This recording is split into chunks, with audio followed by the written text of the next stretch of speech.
everyone, it's me Anjali Verma and welcome back to my channel Study Warehouse. तो आज की इस वीडियो में हम लोग डिस्कस करने वाले हैं कि हमारे पास सिर्फ और सिर्फ अभी लास्ट के 15 डेज़ ही रह गए हैं। तो अभी आखिरी में हमारा टाइम टेबल क्या होना चाहिए, किस तरीके से हमको पढ़ना है सो दैट हम लोग ईजिली 95 प्लस लेके आ सके, ये सब कुछ हम डिस्कस करने वाले हैं। मैंने जो टिप्स फॉलो करी थी, जिसकी हेल्प से लास्ट में मैंने किस तरीके से पढ़ा था एंड मैं 100 आउट ऑफ 100 PCM में लेके आ सकी थी, ये सब कुछ मैं आज की इस वीडियो में आप लोगों के साथ शेयर करने वाली हूँ। तो सबसे पहले तो यार it is very very important कि जितना कुछ भी आप लोगों ने पढ़ रखा है ना, उसको आप लोग करो रिवाइज। क्योंकि बहुत सारे बच्चे क्या सोचते हैं कि हमने तो पढ़ लिया है, अब सिर्फ एग्जाम के पहले ही उसको रिवाइज करेंगे, which is really really wrong. अभी जितने भी दिन बचे हैं ना, सिर्फ आपको जो आपका पहला एग्जाम होगा उसके 4-5 दिन पहले से सिर्फ उसी को पढ़ना है। बट उससे पहले जितने भी हमारे पास 15 दिन ऑलमोस्ट रह रहे हैं, अभी आपको जितने भी सब्जेक्ट्स हैं उन सब का रिविजन कर लेना है। तो रिविजन आपका बहुत बहुत ज़्यादा ज़रूरी होता है। बहुत सारे बच्चे रिविजन नहीं करते हैं एंड इसी की वजह से उनके नंबर भी नहीं आ पाते हैं। तो रिविजन बहुत ज़रूरी है। आपने जो कुछ भी पढ़ा है, चाहे कम पढ़ा है ज़्यादा पढ़ा है, उसको रिवाइज़ करो।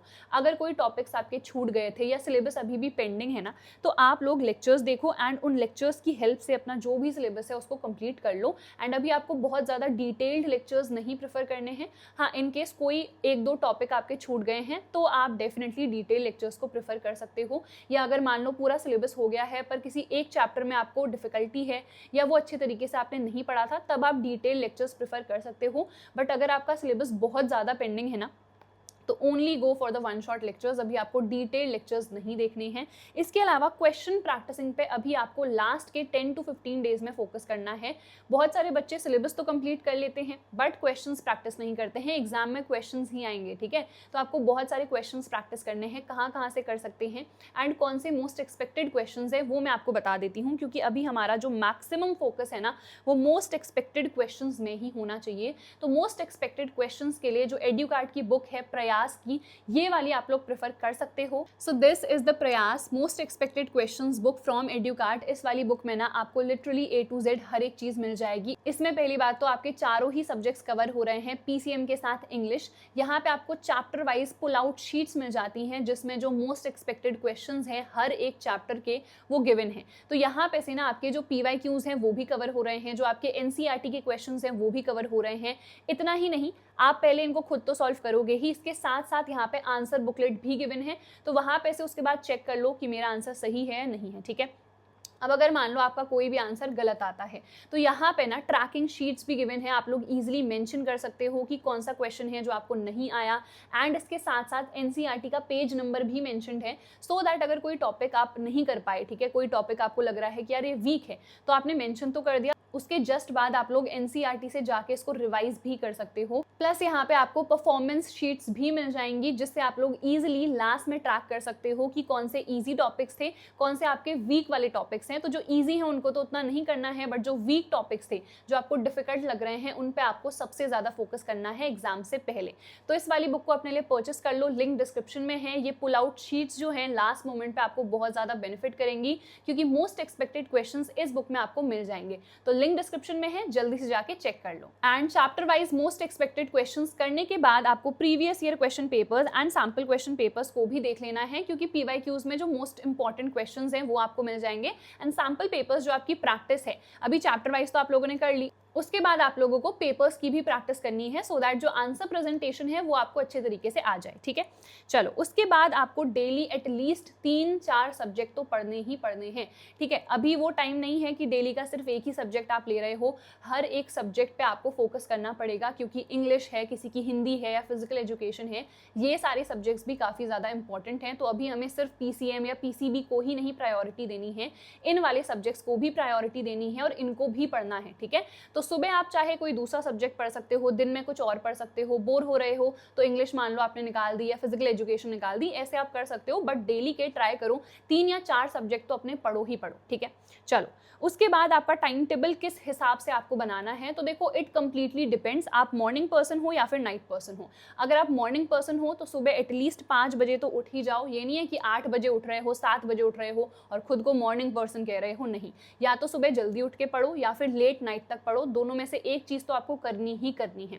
और अगर आप 5 बजे उठ रहे हो तो ट्राई करो कि यार 10 बजे तक सो ही जाओ, क्योंकि हमारी 7 घंटे की नींद जो है एटलीस्ट वो तो आपको लेनी ही है, क्योंकि नहीं लोगे तो आप फोकस कर ही नहीं पाओगे पढ़ाई पे, ठीक है। चलो, उसके बाद अगर आप एक नाइट पर्सन हो मेरी तरह, जो कि 3-4 बजे सोता है, तो सुबह एटलीस्ट आप 10-11 बजे ही उठोगे ऑब्वियसली। बट रात को जब आप पढ़ रहे होगे ना, जैसे मान लो आपने 10 बजे रात के पढ़ना शुरू करा, तो 3-4 बजे तक अगर आप पढ़ रहे हो ना, तो काफ़ी अच्छी खासी स्टडी हो जाती है, क्योंकि मैं एक नाइट पर्सन ही रही हूँ, मैं हमेशा से रात को ही पढ़ती हूँ। तो जब मैं पढ़ती थी तो बहुत ज़्यादा मेरे को बेनिफिट होता था, ठीक है। चलो, उसके बाद एटलीस्ट आपको 13-14 घंटे तो पढ़ना ही है। Basically you don't have to count कि यार मेरे को 7 घंटे पढ़ना है, 8 घंटे, 10 घंटे, नहीं। दिन भर अभी आपको सिर्फ और सिर्फ पढ़ते ही रहना है। That's what you have to do, क्योंकि अभी लास्ट मोमेंट हमारा आ गया है, एंड लास्ट मोमेंट पे हमें सबसे ज़्यादा इफेक्टिव तरीके से पढ़ाई करनी ही होती है। सो डू नॉट सी कि यार 7 घंटे हो गए, 8 घंटे हो गए, नहीं। फ़ोन आपको ना के बराबर ही यूज़ करना है। यूज़ कर रहे हो तो ऑब्वियसली कोई मोटिवेशनल वीडियो के लिए, या फिर कोई स्ट्रैटेजी वीडियो है, या फिर आपके जो सिलेबस वाली वीडियोस हैं, उनको भी आप लोग ना पहले से डाउनलोड करके रख लो। तो ऐसा नहीं हो कि नेट ऑन है, फिर चलो एक शॉर्ट्स देख लेता हूँ, फिर 10 मिनट कहाँ चले गए पता ही नहीं चला, 2 घंटे कहाँ चले गए पता ही नहीं चला। ये आपको नहीं करना है, ठीक है। चलो, उसके बाद नेक्स्ट आप लोगों को आंसर प्रेजेंटेशन की भी प्रैक्टिस करनी है, क्योंकि I know there are so many of the students जिन लोगों ने आंसर प्रेजेंटेशन अभी तक प्रैक्टिस ही नहीं करा है। बहुत सारे बच्चे जैसे जेई की प्रिपरेशन करते हैं ना, तो वो सिर्फ और सिर्फ जेई में जो हमारे एमसीक्यूज हैं उनको सॉल्व करने की ही आदत हो जाती है, और ये वाले जो क्वेश्चंस हैं जो हमारे थ्योरेटिकल हैं, जिसमें थ्योरी लिखनी है, 5 नंबर के क्वेश्चंस आ रहे हैं, उनको सॉल्व करना वो थोड़ा सा भूल जाते हैं, आई नो। बट कोई बात नहीं, अभी आपके पास टाइम है, तो आप सैम्पल पेपर्स लगाओ। सैम्पल पेपर्स जब आप लोग प्रैक्टिस कर रहे हो ना, तो आप लोग खुद से सॉल्व भी करो, एंड आंसर्स तो गिवन ही रहेंगे, तो फिर खुद की कॉपी चेक भी करो कि यार कितने आंसर्स मेरे सही थे, कितने नहीं थे। तो answer presentation is very very important. जैसे कि जब आप कोई भी आंसर कंप्लीट कर रहे हो, उसके बाद 2 लाइन छोड़ो, ठीक है। आपकी जो राइटिंग है नीट एंड क्लीन होनी चाहिए। राइटिंग बहुत ज़्यादा सुंदर हो वो ऐसा ज़रूरी नहीं है, but at least neat and clean काम होना चाहिए, ठीक है। जो भी कीवर्ड्स हैं वो मेंशन करना है। जब आप पॉइंट्स में लिखोगे तो थोड़ी सी ज़्यादा क्लैरिटी मिलती है।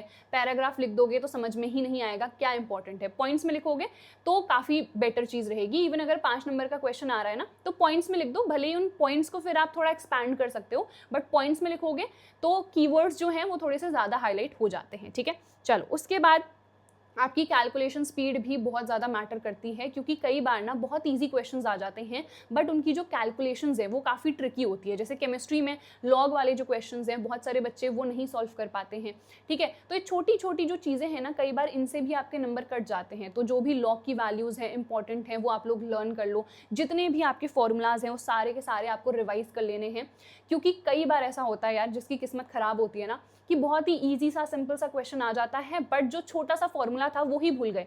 लंबी लंबी चीज़ें जो हैं, डिफ़िकल्ट चीज़ें हैं, वो तो हमने कर ली, पर जो ईजी सी चीज़ थी वो ही हम भूल गए। ऐसा होता है बहुत बार, सबके साथ होता है, दैट इज़ कम्प्लीटली ओके। इसीलिए इट इज़ इम्पॉर्टेंट कि आप लोग रिवाइज करो। जितना ज़्यादा रिविजन करोगे उतना ज़्यादा ही आपको बेनिफिट मिलेगा, ठीक है। और ये जो मैंने आपको मोस्ट एक्सपेक्टेड क्वेश्चंस की बुक बताई है, इसकी लिंक डिस्क्रिप्शन में है, आप लोग जाके चेक कर सकते हो, क्योंकि चैप्टर वाइज आपको मोस्ट एक्सपेक्टेड क्वेश्चंस इस बुक से मिल जाएंगे। So that is it for this video यार। आई होप इस वीडियो से आपको काफ़ी बेनिफिट मिला होगा, और अगर मिला है तो please like this video, share this video with your friends, और अगर अभी तक आप लोगों ने चैनल को सब्सक्राइब नहीं करा है तो जल्दी से कर लो।